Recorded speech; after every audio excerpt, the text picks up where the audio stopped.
স্রষ্টা পরম ব্রহ্মরূপে আমি দেবনারায়ণ, আমি ওমকার, সৃষ্টি স্থিতি প্রলয়ের আমি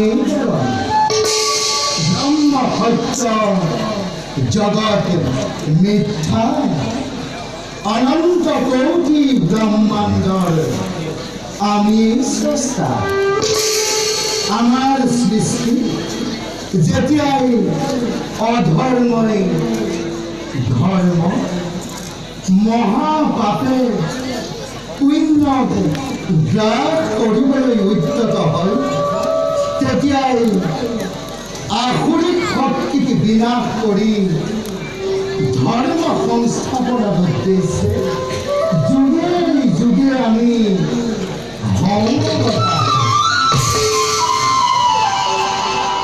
হে যক্ষ ৰক্ষ মানব দানব শুনা, সকলোৱে শুনা বাণী। এই সংসাৰত ফল বাঞ্ছা নকৰা কৰ্মই হ'ল পৰম ধৰ্ম। যাগ যজ্ঞ কৰি দেৱতাক সন্তুষ্ট কৰাতকৈ কৰ্মৰ যোগেদি দেৱতাক সন্তুষ্ট কৰিবলৈ যত্ন কৰা।